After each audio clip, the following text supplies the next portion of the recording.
Dr. Prajal, sorry. So any questions that have come for the previous three speakers will be taken in this session. And I believe Mr. Khurshid had to step out for another meeting. So whenever he'll be joining, we'll be directing his questions during the second Q&A session. So whatever questions you have for Mr. Sundar, thank you so much for your talk. Please just direct them in the Q&A box. Mr. Sundar, you have the option of typing the answers directly there, or else we can take them live during the Q&A session. So without any further delay, please allow me to introduce our next speaker, who is Dr. Prajal Pradhan, who is joining us all the way here from Germany. He's a citizen of Nepal otherwise, so his perspective will be from Nepal. Right now, he is a senior scientist at the Potsdam Institute for Climate Impact Research. He has studied agricultural engineering and environmental management and was a lead author of the IPCC Special Report on Climate Change and Land, as well as a contributing author for the Assessment Report 6 of IPCC Working Group 2 and 3 reports.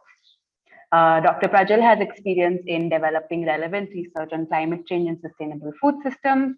He's an expert in food system emissions, food security, climate change, as well as the SDGs.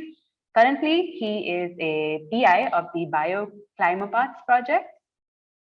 His research focuses on understanding urban transformations, investigating impacts of climate change and bioeconomy, as well as identifying interlinkages between bioeconomy and the SDGs. Dr. Prajal, thank you so much for joining us all the way here from Germany. I hand over the floor to you.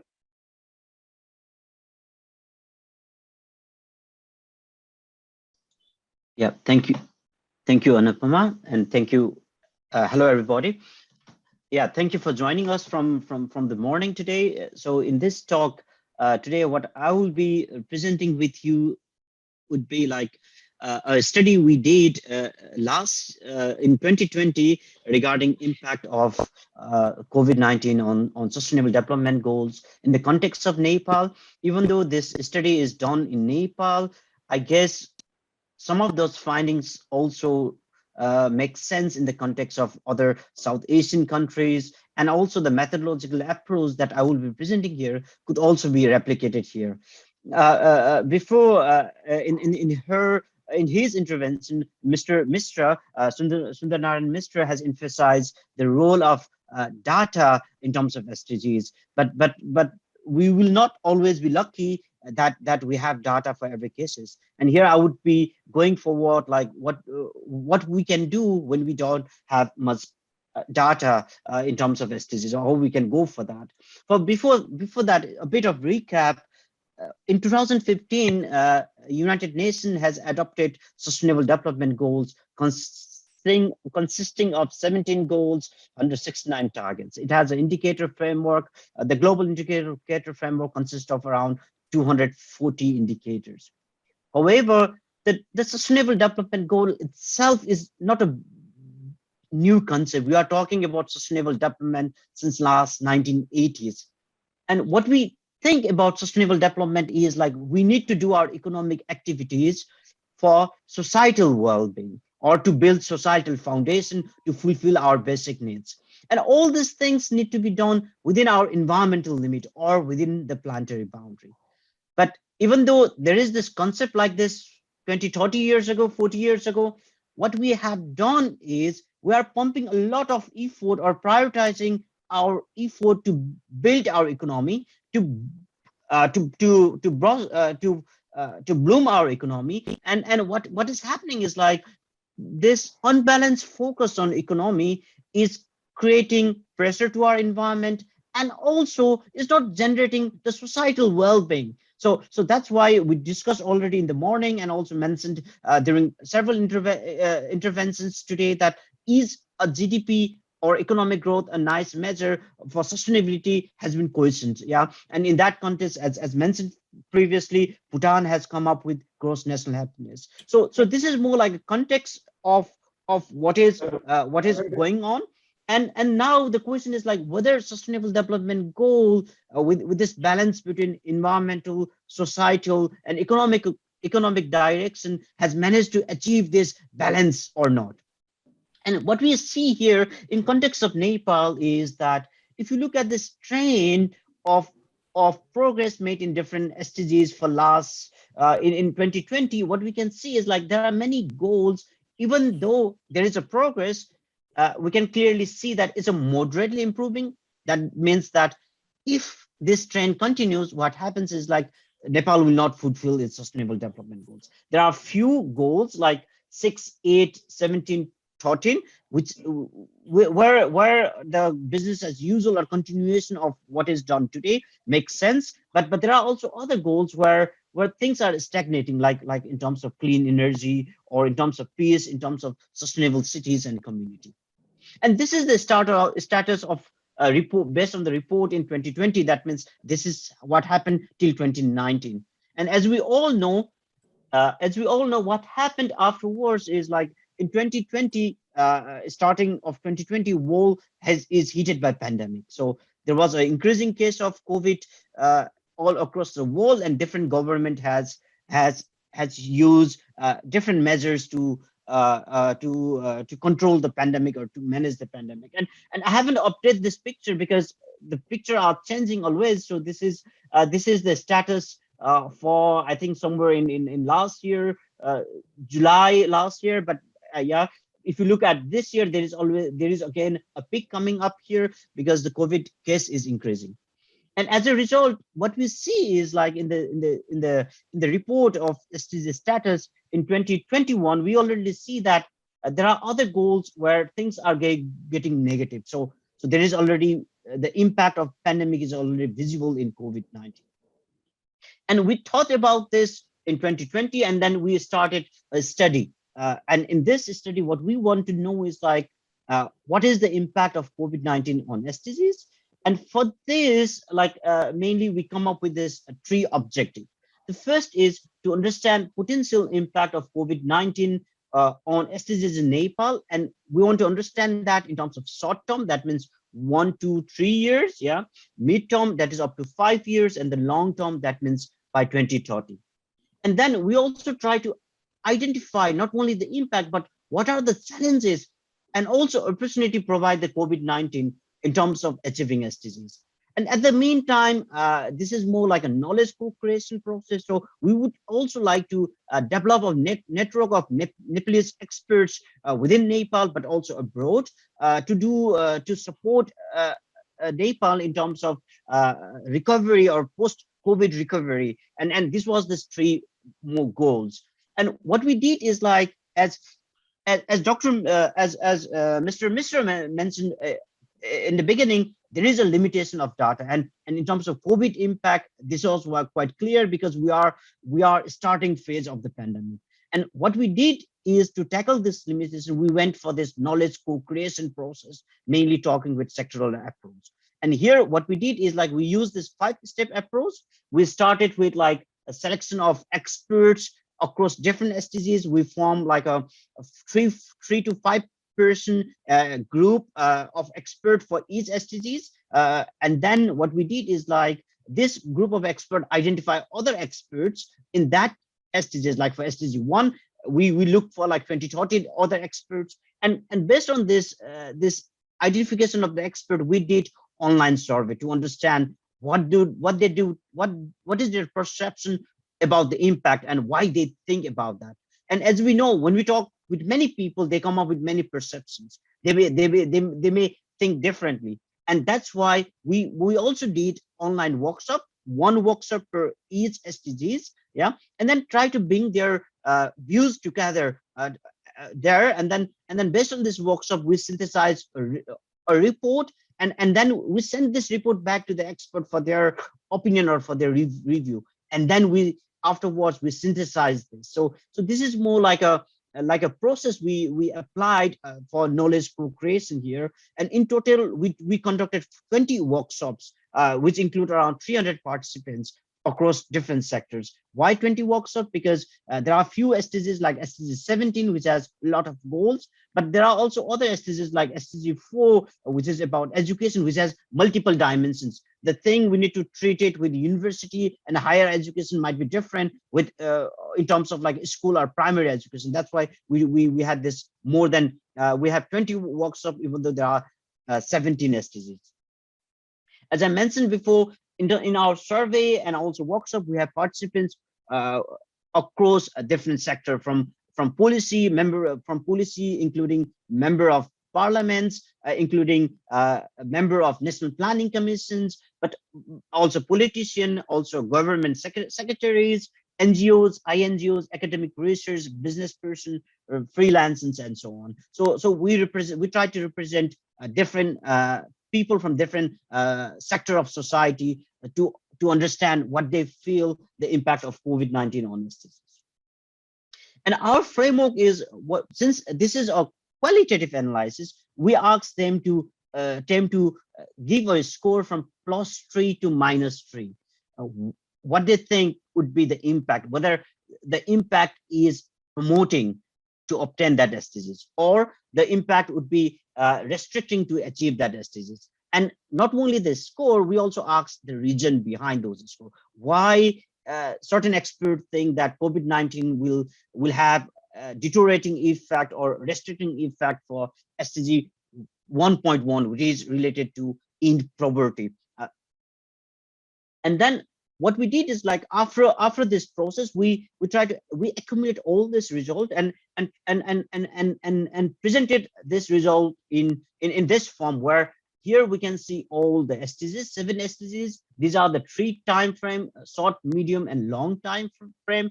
And here, these are more like a synthesis of the findings in terms of target.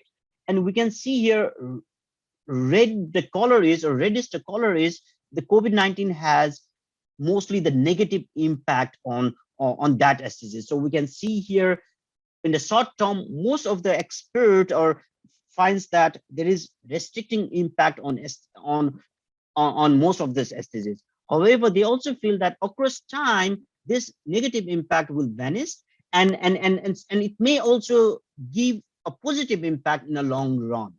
But also in short run, we can see some positive impact here. So for example, what happened is, like, during the lockdowns, there was no vehicle movement, so air pollution was reduced. And for a very long period of time, people can see the Himalayan range from Kathmandu. Yeah, so those who have been to Kathmandu, if there is a clean air, good visibility, one can see the Himalayan range. Normally, that's not the case due to air pollution, but during the lockdown, one can clearly see the Himalayan range there. Also, the food productivity was increased because during the lockdown, many people living in cities went back to villages and start cultivating their land. There was the movement of urban agriculture in terms of rooftop gardens. There was a people also moving, coming back home from abroad, like many migrant workers working in India because of lockdown there, came back to Nepal. And then this labor force was observed in agriculture sector and cultivating the fallow land. So there was some sort of like a positive impact there. We can see that this impact for each of these target labels. So here, these all are 169 target of SDGs. So I would not go in detail there, but those who are interested to know a bit more detail about this can look at the paper. I will share the link of the paper in a while. But in this paper, it's not only the score, it's also the interesting thing, it's also the narrative behind that. So as I mentioned here, this is for goal number 1, and this is for target 1, that means 1.1. Why different experts think that there will be a restricting effect with this score -2 in terms of like eradicating poverty for Nepal due to COVID, and why it subsides in the midterm, and what will happen in the long term. And we do have this narrative for each of these 169 targets for this 3 time frame. So the report, or we put this as a supplementary information of our article, which is around 100 pages. So one can look at that article and try to go a bit more deeper there. However, it's a bit hard to give policymaker this 100-page target and, oh, you read it and you find the key messages. So that's not our objective. Yeah. So what we did is also like we try to boil down this information we got into like a 5 key points. We had a question in the morning, like what are the impeding factor to achieve SDGs here? And in terms of COVID, what we found here is like lockdown was one of the major issue in Nepal. I guess this is also the case in many other countries, because the modality of the lockdown is like we are putting all the people at home, but not doing more in a smart way so that things runs. So somewhat like the modality of lockdown in South Asia is in between China and in between Europe. So they try to implement things like in China, but due to this regulation, they can't do like in China. But it seems like in Nepal, we call it like we have a lot of this political protest and so on. It's similar to like Nepal Bandh or Bandh. So whenever there is a Bandh, things are closed, but people are gathering inside. And then all those livelihood activities were somewhat like not happening. And what we see is like due to this lockdown as a measure, there is an issue of underemployment and unemployment. And during this initial phases, there was also closure of institution like judicial institution and also other facilities. It has a problem. And since the government was focusing a lot in COVID related issue, there was also a fear from expert that this may have also diluted focus on non-COVID related issue in terms of SDGs. So that was also considered as a problem. And in countries in South Asia, including Nepal, are also let's say they are also dependent in some extent with our development partners from different donors. And there is also this anticipated risk that we may not get much support from the donor on non-COVID issue because all the countries are impacted due to COVID crisis. So this was considered as a key impacting factor. However, as a silver line, we also pinpoint that there is also some sort of like a transformation opportunity we obtained from this COVID-19. So first thing is like the lesson learned, like how we can do crisis management, how we can prioritize health, what's considered as one of the key opportunity we got from this pandemic. Experts are expecting that all countries also need this socio-economic economic recovery plan, and due to this movement towards low carbon economic green growth, there is an expectation or a hope that this recovery plan would be more like a green recovery plan, so that would be also a momentum towards the sustainable transformation.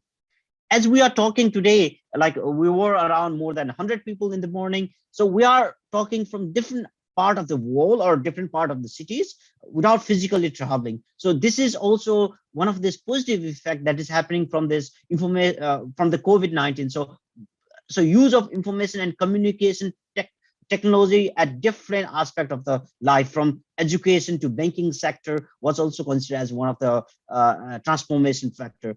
I mentioned before, there was this reverse migration from one country to other countries, but also from rural area, cities to rural area, which was also considered as one of these transformative opportunity provided. And in Nepal, we have this new constitution, and our local government has a new authority, and this pandemic has also provided him to exercise that. And there was this hope saying that, okay, now local government is exercising their authority, and they can also do that also in future for obtaining SDGs. So this were more considering as this opportunities in terms of Nepal. So saying that, I would like to a bit touch also the issue of this SDG interactions that we are talking.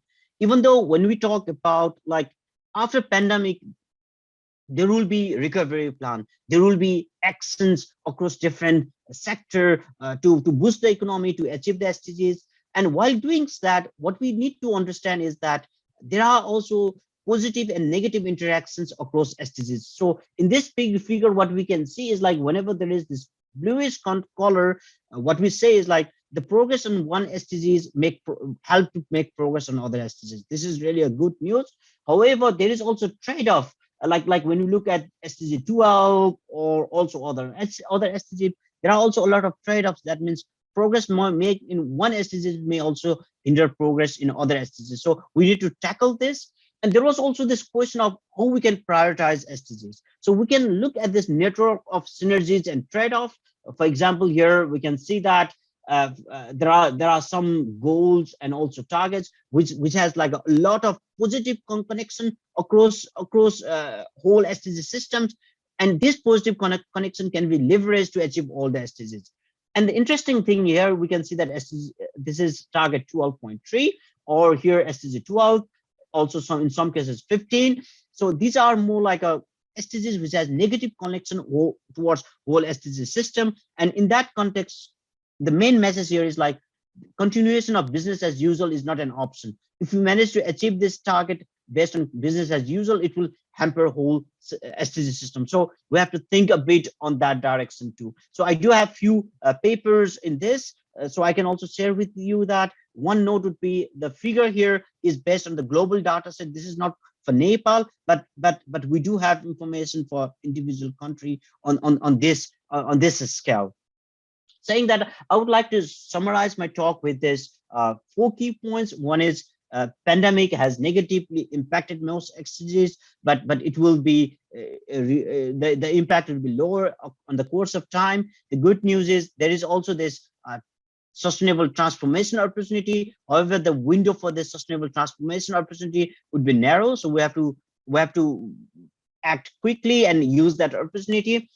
Yeah, and then to utilize this sort of opportunity, we need more research, more evidence, and maybe like the Earth Future Earth Forum, South Asia would be also one hub where we can do some sort of like research, more interactive, collaborative research to get this understanding. And as always, for every country, we need more evidence-based policy, not only policy based on opinion, but more on evidences. And I guess Future Earth would be also a forum there to do that. And saying that, I would like to thank you all. If you have some questions now or later, feel free to send me by email or Twitter. I'm engaged to interact with you. Thank you.